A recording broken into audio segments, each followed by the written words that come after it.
Good afternoon, everybody. My name is Kenra, and on behalf of myself and my colleague Jessica, who's going to be helping me with technology today, and the chess organization, I would like to welcome you to this afternoon's session, It's Never Okay, where we're going to be spending the next little bit addressing symbols that are linked to discrimination and hatred, and talking a little bit about how we still see these symbols used in a day-to-day context, unfortunately, and why it's never okay to use and express through these symbols. So before we get started into the lesson itself, I just want everybody to please take a moment and think about a time where somebody did or said something that you found offensive, that was upsetting to you, that was rude in some way, or that you simply didn't like. And while you're thinking about that, I would like you to think about how that made you feel, the different emotions that you might have experienced in that moment, possibly even the different thoughts that were going through your head. So once you've done that, if you could please enter some of your thoughts and reactions into the chat, because that's where we're going to start today.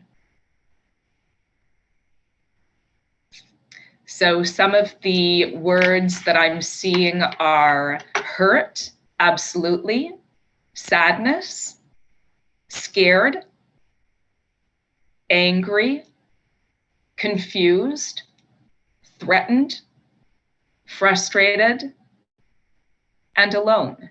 Thank you very much for that. So as we can see, the feelings and the emotions are negative. At no point am I seeing anybody putting something positive into the chat. I'm not seeing anybody say, I enjoy it when this happens, or it makes me feel good about myself. So I think that we can all agree that things that make us feel as though we are being disrespected are things that will cause us to feel negatively. And that is something that we're going to be reflecting on throughout this lesson and throughout hopefully some of the conversations that we're going to have. So one of the other things that I would like to ask is if anybody can tell me what comes to mind when you think of a symbol or symbolism. So once again, I'll give that a couple of moments and I'll invite you to please enter your responses into the chat. And I thank you in advance for those. A representation of something. Excellent. Yes, symbols have representational value. So when we talk about things being symbolic, we mean representational. It represents something else. A picture with meaning attached to it. Excellent. And this connects directly to some of the things that we're going to be talking about today. Pictures and images can be very powerful symbols, oftentimes used for good purposes, but sometimes not so much so. Could be a feeling or emotion. Absolutely. Just like we entered this lesson discussing or thinking about, there are strong feelings that are often associated with symbols, whether used positively or negatively.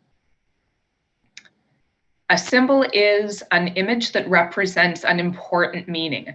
Very good. So once again, we return to representational value, which is a very appropriate place to carry on. So one of the important things that we're going to be discussing regarding symbols in this context, particularly when it comes to symbols that are considered anti-Semitic, is the level of harm that they can cause. Sometimes it's harm that we realize and understand. Sometimes it's harm that we don't, or that people might not be aware of, happens to be occurring. So unfortunately, and far too often, words, images, and gestures, which are connected to hatred and discrimination, are not taken seriously, or sometimes they're not even addressed at all. This, of course, is problematic for a number of reasons. Besides the fact that such symbols are inappropriate and hurtful, as many of you were indicating in your chat comments, they can also serve as what we call triggers. So these can provoke feelings of trauma that is often lasting and it's difficult to overcome. When incidents involving these damaging symbols are not addressed, then hatred and discrimination are allowed to persist. In some cases, there is a clear intent to cause harm, as mentioned before, and in others, the harm is caused through ignorance, when people don't understand what it means, but they go ahead and use it or behave in a certain way regardless. Either way, things like fear, anxiety, and unhappiness, going back to the emotions that were shared earlier in the chat, are the resulting effects upon the people who are effectively the unwilling targets of hatred. And those who might not be specifically targeted will often feel offended on behalf of those who are. Equally concerning, as I think you can all recognize, is the fact that in witnessing these incidents where the problem is not addressed or is perhaps not addressed sufficiently or well enough, some people will learn and absorb the wrong lessons. In other words, that it must be okay to do these things because nobody is stopping it. Nobody is saying that it's wrong. Nobody is saying that this shouldn't happen because it's hurting people.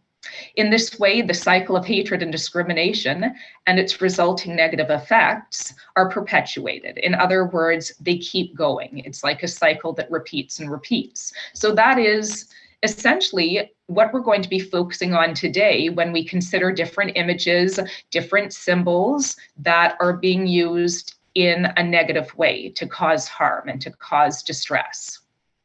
So we're going to start with a symbol that I'm sure many people are familiar with, but not necessarily everybody is going to understand the actual beginnings, the origins of this symbol.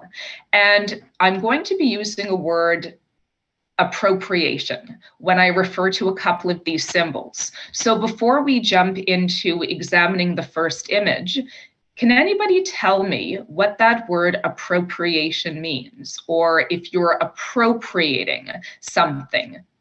And again, I'll give it a moment and wait until some responses pop into the chat.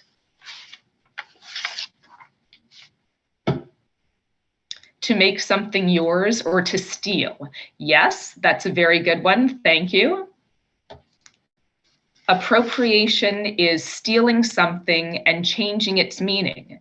The original symbol was meant to mean peace, and then it was changed to mean something else, good. So sometimes, and this is exactly what we're going to be discussing in two, actually, of our examples. A symbol that originally meant something positive ends up being turned around into something negative. Thank you for that. Modifying something meaningful from its originality. Excellent. So all of these responses, thank you, work very well, and they all demonstrate what it means to appropriate. Generally, as was stated, to appropriate something means that you are taking something that belongs in some way to a certain community, and you're not necessarily giving, shall we say, credit to that community, first of all, for being the originators. And secondly, you might use that particular symbol or that particular representation, whatever it may be, in a way that was not meant to be. So it would be not in agreement with what that culture or community would use in terms of its representational value. So that's really important for us to bear in mind when we take a look at the first two symbols. So right now, I'm going to indicate that you take a look at the first image that's going to come up on the screen. I'm going to give you a few moments to really think about it and process your responses and your thoughts and your reactions. Once you've had a chance to do that, could you please once again use the chat and let me know some of the thoughts, some of the emotions, some of the associations that come into your mind when you see this appropriated symbol. So I'll give it a couple of minutes.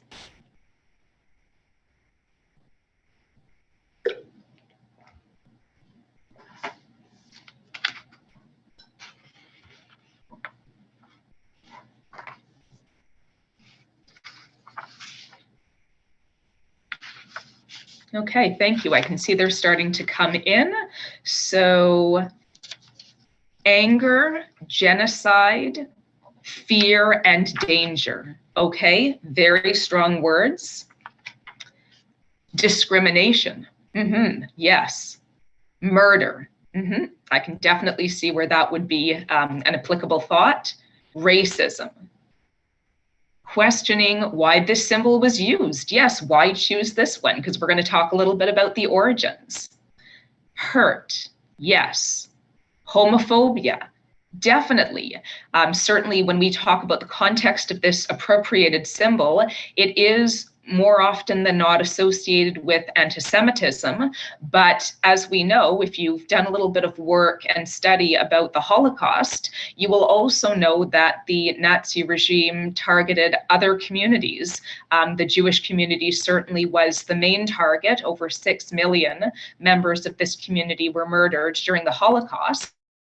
But there were also 5 million members of other communities, one of which was the LGBTQ2 plus community. So homophobia most definitely would be associated with the appropriation of this symbol. The top right image, thank you, is a Buddhist symbol. Exactly. And we are going to talk about that. That's part of the origin of what the swastika really is meant to represent.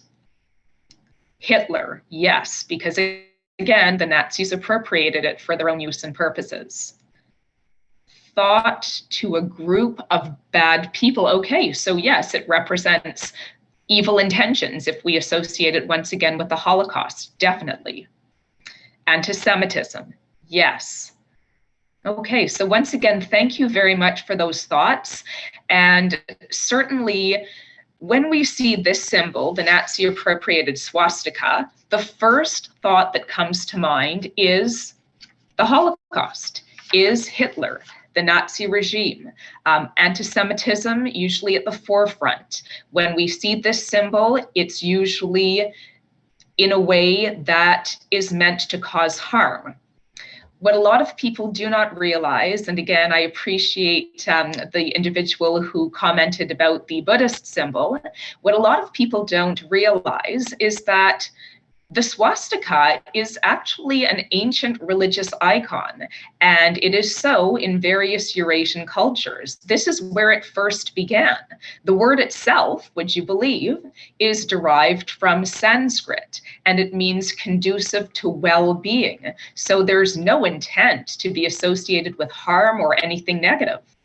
Both the left and right-facing forms were and continue to be used in spiritual practices as a means of ensuring good fortune and prosperity. When Hitler came into power, however, he and the Nazi Party appropriated a right-facing swastika to use as an emblem to represent the Aryan race. And again, if you've done some work in the Holocaust, you might know that the Aryan race was what Hitler and those who supported and worked with him proposed as being the ideal race. So everybody should fall into this particular race categorization, and anybody who didn't meet those standards was considered inferior. The swastika, as a result, during Nazi Germany and Nazi-occupied Europe, was used as a distinguishing symbol of the Nazi Party during the time of Hitler's chancellorship, which began in 1933. And it continues, unfortunately, right up to this present day, to be associated with the so-termed ideals which the Nazi Party promoted, including anti-Semitism and white supremacy. Other groups who were targeted, members of the Black community, members of, as mentioned before, the LGBTQ2 plus community, the Romanian people, people who were of different political affiliates, for example, people who were communists at that time and were members of communist parties. Other people who were targeted were members of the differently abled community. Some members of this community prefer the term a person with a disability, but definitely that community was also targeted. So for many communities, this Nazi appropriated symbol represents some very negative things. So what's important to note here is that when this symbol is used, it can cause harm on a number of different levels. Because of the appropriation of the symbol, it causes harm to very obviously members of the Jewish community. However, it also is used or was used with many white supremacist groups throughout not just the North American regions, but also in Europe and other places in the world. So certainly this can cause trauma and can trigger members of the Black community, people of color, members of the LGBTQ2+ community, and any other community that is targeted by white supremacist groups. So it's important to note that there are a lot of people who are affected very strongly by this symbol. On the other hand, when this symbol is used and when people react to it negatively, it also causes harm for members of Eurasian cultures who recognize and celebrate this symbol as something good. I can give you an example from my own experience. I have a very, very close friend who is Chinese, and we were housemates together in university. And of course, when you're moving into a flat or an apartment, one of the first things that you want to do is decorate your room and personalize it and make it a safe space that feels like home. When she and I were decorating our rooms, I popped into hers to ask a question. And just at that moment, she was pulling out a beautiful, very, very delicate and intricate Chinese lantern, which happened to have a swastika on it. And in that moment, I was absolutely speechless. I think my jaw must have dropped a little bit and I was staring at it, not knowing what to say. And my friend looked at me and sighed and said, I wish that I could display this. I wish that I could hang it up in my room. And then she went on to explain to me that in her culture, this symbol was meant to represent joy. It was meant to represent good things, and that this was a part of her cultural practice. But we had friends, of course, who were members of different communities who would have been targeted negatively by this symbol. And although she would have loved to have put it up because it had very special significance to her that was positive, she felt that she couldn't because it would upset people and they might not understand why she had done it, and she just didn't want to go there. I'm also a teacher, and this year in one of my classes when we were discussing the appropriated swastika, I have a student who is a member of the Hindu community, and he said that every time he sees this symbol, he gets very upset because in his culture, his family, his friends, they celebrate this symbol, and it really does damage to their community when so many people consider it to be negative. So it's just another way, folks, to expand our understanding.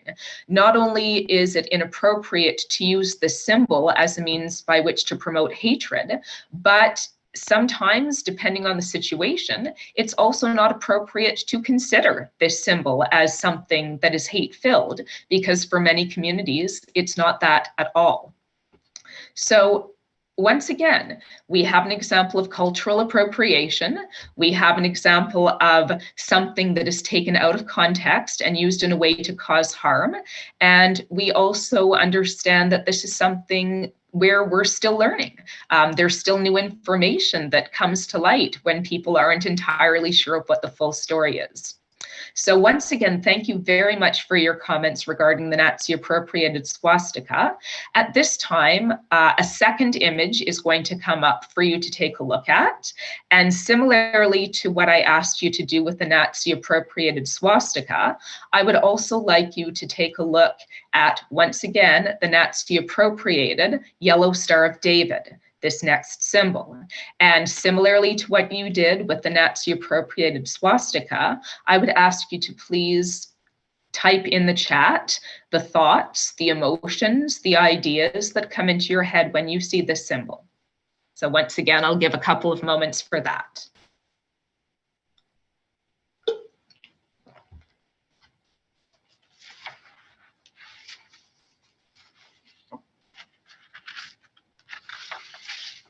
Okay, and they're starting to come in, so let's take a look at what we've got here in some of the earlier shares. King David, yes indeed, the Star of David represents Israel's king, King David, excellent. Persecution, yes, during the time of the Holocaust and even up to this day when it's used negatively, this is a symbol that unfortunately is associated with being persecuted and discriminated against. Originally, yes, a Jewish religious symbol, which can be seen on Jewish religious documents. For example, the Torah, yes. So again, here's where the appropriation comes into effect. This particular symbol is meant to represent pride, faith, being part of a community. But during the time of Hitler and his regime, they used this or tried to use this symbol as something to cause harm and shame, which we'll talk about in a little bit once I get through the rest of your comments. The Jewish community, yes, excellent, thank you. Exactly what we were referencing just a moment ago. What Jewish people wore, yes. And this is also very important because there are two ways of examining this. Number one, many members of the Jewish community choose to wear a Star of David, to display a Star of David, once again, as an outward sign of their faith and of the community which they are pleased to belong to. During the time of the Nazi regime, Jewish people were forced to wear this symbol, and it was an attempt to separate them, to make them stand out from other people. Unwanted, undesired, yes, and that goes along with the last point. Unfortunately, this symbol, which was meant to be something very positive to the Jewish faith and the Jewish people, was something that eventually became associated with those things. Something from World War II, yes, used to identify Jewish people in Nazi Germany. So once again, this is recognized by many of you clearly that it was something that was used to create negativity and to cause harm to people and to separate them. The Torah, yes, once again, going back to what was shared a little bit earlier, this occurs on many symbols of Jewish faith, the Torah being one of those. I have one of those in my house. Very good. And some of you might have friends who display a Star of David in their homes. But for many people, again, it's something to celebrate when they come home and they see it displayed. Okay, Nazi Germany. Yes, once again, we're back to this appropriation. So thank you, folks. Excellent, excellent comments. And I'm not sure, again, how much exposure and learning each class has done with respect to the Holocaust, but certainly from the responses that I'm receiving here, it suggests that a lot of you have covered the Holocaust in some way, shape, or form, and you're aware of how these appropriated symbols were used during the Holocaust to discriminate against the Jewish people and others. So as people have correctly identified, the Star of David is in and of itself not an offensive symbol. It is something, as mentioned before, that represents the Jewish faith, and many members of the Jewish community choose to wear a Star of David as a means of displaying pride in their Jewish identity. The yellow Star of David during Hitler's regime was used as a means by which to separate and distinguish members of the Jewish community and to keep them apart as much as possible from the so-termed mainstream society. It represented for the Jewish people, once again, sadly, because it was not their choice for this to be the representation, a loss of basic human rights, and it was meant, the Nazis did their best, really, to use this as something negative. It was meant to shame and demean people with a Jewish identity. So part of the power, when you see members of the Jewish community wearing this star, displaying this star, is to demonstrate that the Nazi regime did not triumph. People are embracing the symbol of their faith. They are choosing to wear it. They are choosing to celebrate it. So that's very, very important to recognize.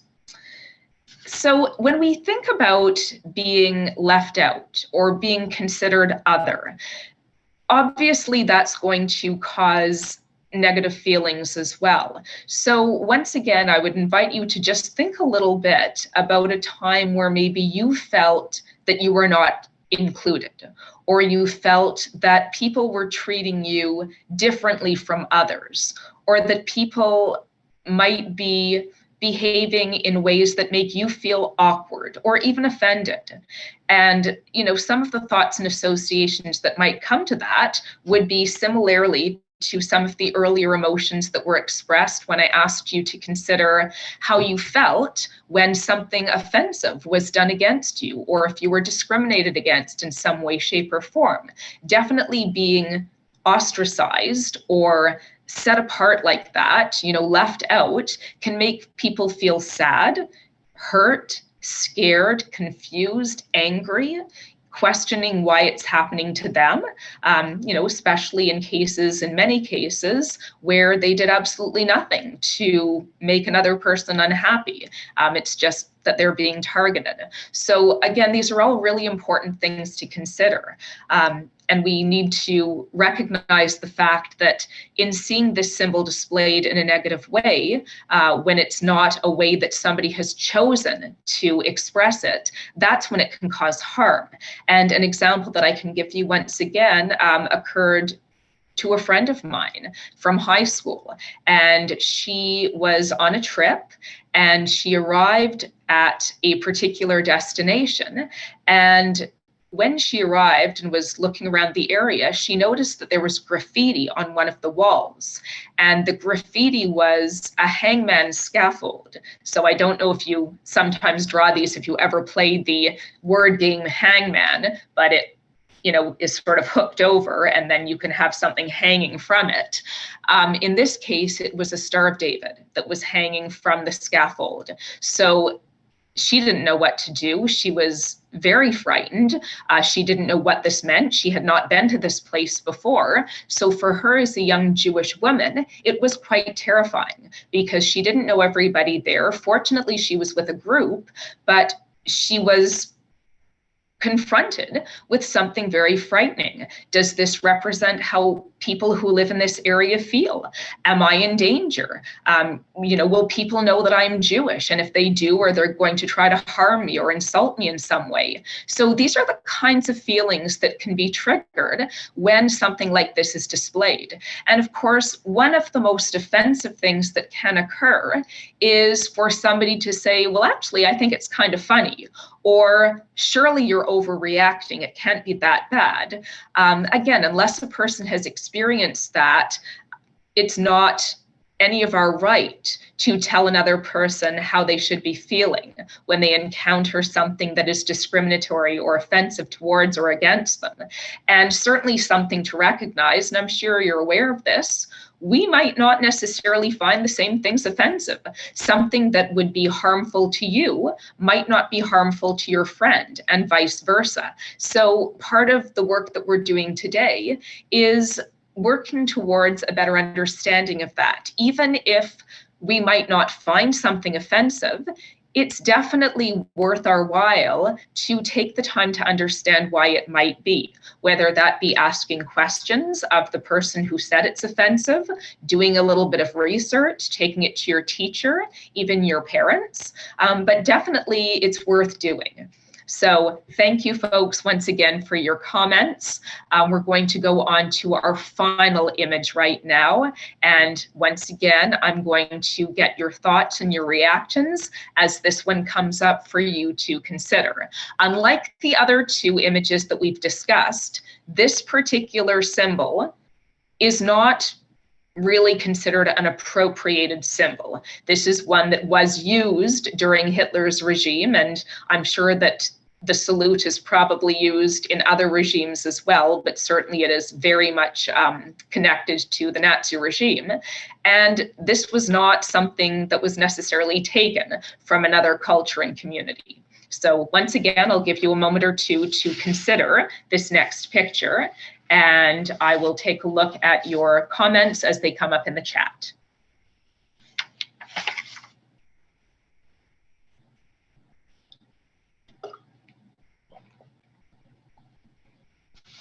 And there's our first comment, Nazi Germany. Yes, exactly. The Heil Hitler salute, as it's called most commonly, is definitely associated with Nazi Germany and that entire regime and school of thought. honoring Hitler and everything he believes in. Yes. And I'll pause on this one for a moment, because this is one of the reasons why this particular gesture is so harmful. Because even when people are doing it, if they think it's funny, which it is not, if they are doing it casually, it still brings to mind all of those negative and, quite frankly, atrocious thoughts and actions and sentiments that were displayed while Hitler was the ruler at that time. And unfortunately, some people who use this gesture, knowing full well what it means, for example, supremacist groups, do understand that in doing so, in using this gesture, they are in fact demonstrating that they agree with Hitler. They agree with his policies. They agree with discriminating against other people and with putting people on a hierarchy and saying some people are better than others, which of course we know is not true. Disgust, yes, excellent. Hitler, dictator, yes, the Nazi regime was under a dictator, which means that he is the supreme ruler. He doesn't have to, as we do in a democratic society, necessarily take the views of the people into consideration. He can choose to do what he wants because he is in control. Following blindly, yes. If you look at the people past Hitler, they no longer have their hand up, so fear. Yes, so again, that following blindly, a lot of people simply joined the movement or supported the movement because they felt that this was a strong leader. He certainly said a lot of things that sounded good to his community, that he was going to raise his country up to make it strong. They would be dominant. So a lot of people liked the sound of that and they went along with it, not fully knowing what it entailed or what it was going to bring about. And definitely fear. Especially from people who are on the receiving end of the hatred and discrimination. Not too long ago, some of you may have read this or heard about it in the news. You may even have talked about it in your classes. But here in Canada, there was a situation where a Jewish teacher walked into their classroom to be saluted in this way by their students. And you can possibly, but maybe not, imagine how that teacher may have felt, right? Going back to the negative emotions that people were expressing and have been expressing throughout this workshop. That's a horrible thing to be faced with and, to try to carry on with your day, not knowing whether people believe this, whether they think it's funny, which again, it is not, what kind of reaction they were expecting. So unfortunately, this still does occur, and we do still see examples of it, even in this day and age.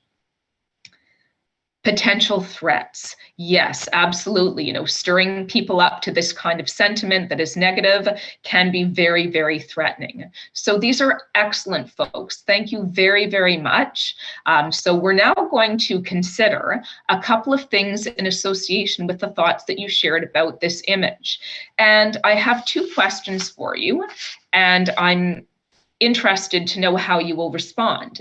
Going back to the title of this workshop, It's Never Okay, can people please let me know why it is not appropriate for the Heil Hitler salute to be treated as a joke, which unfortunately many people claim when they're called out or questioned about it. So once again, I'll give you a moment or two. Thank you. It stands for mass genocide. Yes, absolutely. This was a call to action, a call on the part of the Nazi regime to destroy, to get rid of lives that we don't respect, people whom we don't consider human beings. Extremely disrespectful. Yes, if you ever see this gesture being used, it is very disrespectful. And like any of the other examples that we've discussed today, if you see this being used, it's very important to tell somebody. If you're at school, please tell a teacher, go to your school administration, talk to your parents about it. But really, we need to make sure that we're doing what we can to not ignore it when this happens, because as stated at the beginning of our workshop, if we ignore these things, if we don't address them, if we don't bring them forward to an adult who hopefully should be able to deal with this or take the next steps, then people continue to get the message that it is okay to do this, that they're not going to be caught, that there aren't going to be any consequences, and that just keeps it going. Attack on many groups of people, exactly, thank you. And that is precisely what we were talking about earlier. Many groups were targeted during Hitler's regime, not just the Jewish people, although once again they were the majority group targeted, but many, many other people who were not considered by the Nazis as being worthy. In other words, they were considered worthless and their lives did not matter. Hate crime, absolutely. In fact, anytime you see any of these symbols or gestures being used in a way that is meant to cause harm, it is considered a hate crime. It is discriminatory and it can create fear and really strong negative reactions. So excellent, folks. Thank you very much for that. And then the associated question, if you would please continue to type some answers into the chat. Why is it never okay to display images like the ones that we have studied in these lessons?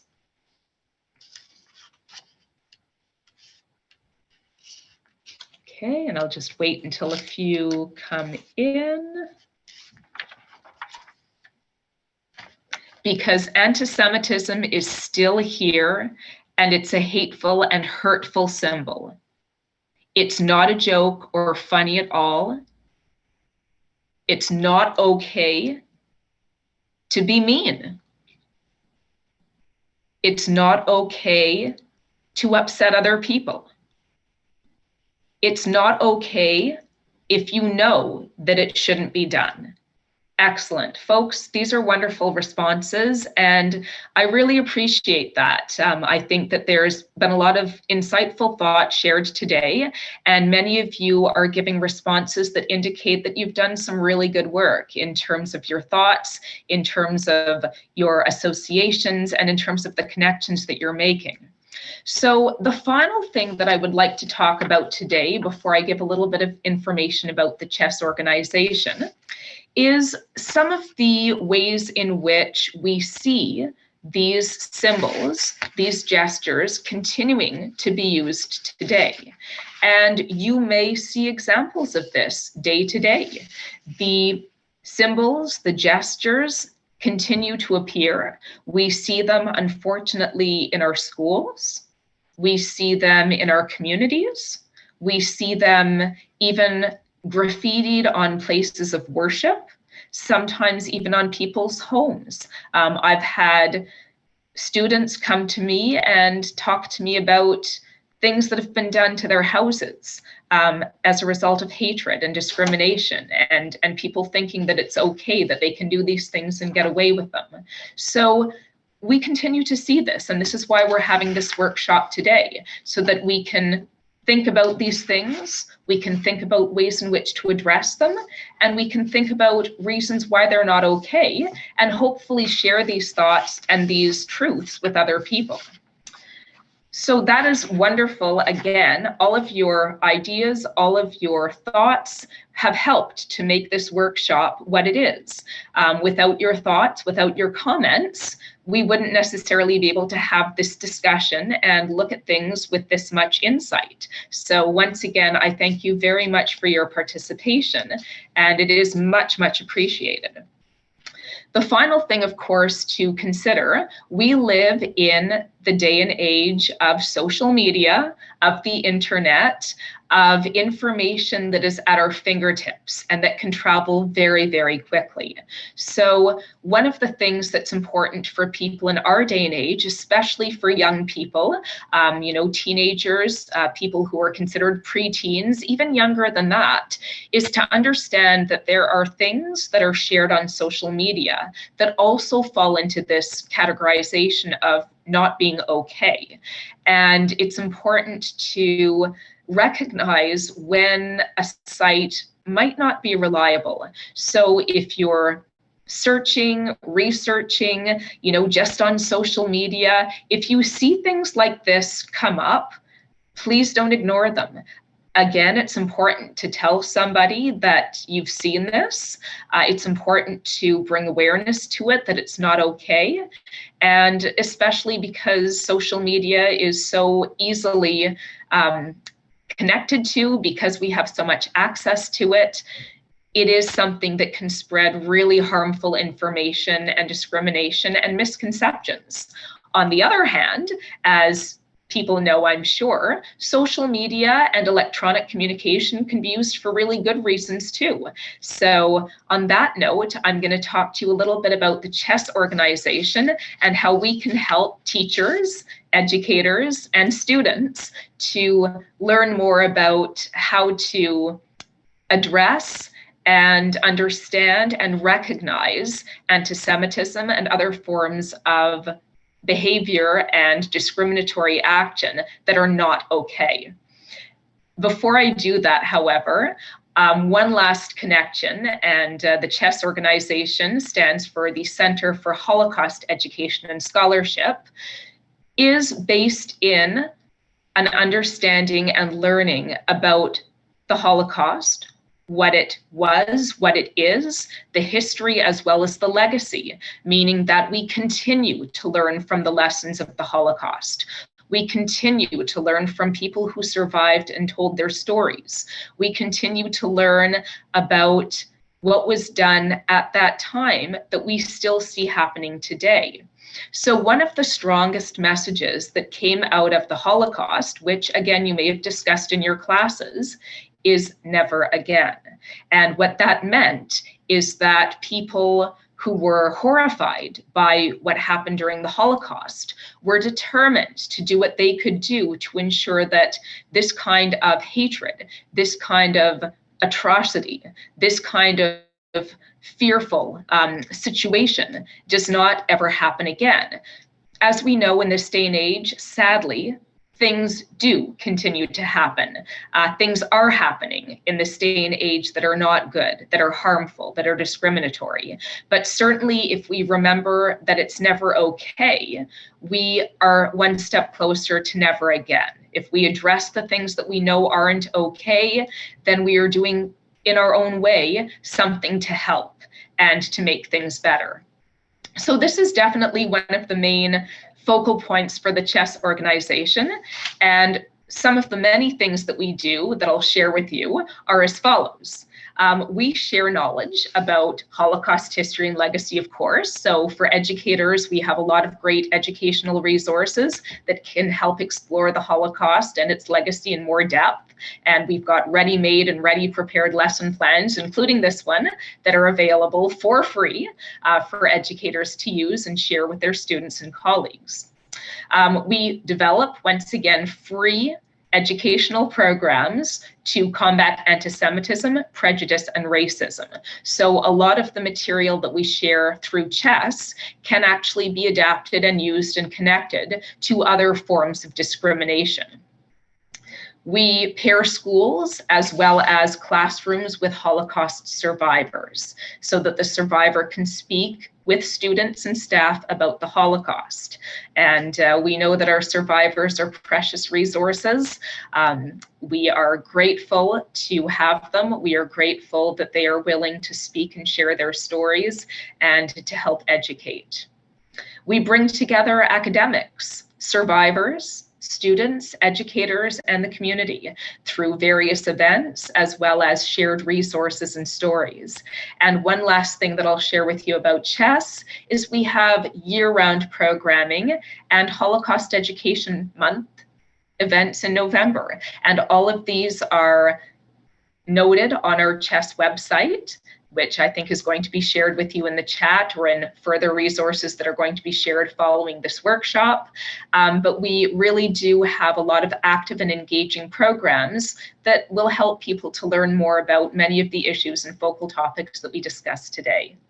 So once again, on behalf of myself, on behalf of my colleague Jessica, and on behalf of the CHESS organization, I would like to thank every one of you for being a part of today's workshop, for contributing with your thoughts and your expression and your shared emotion.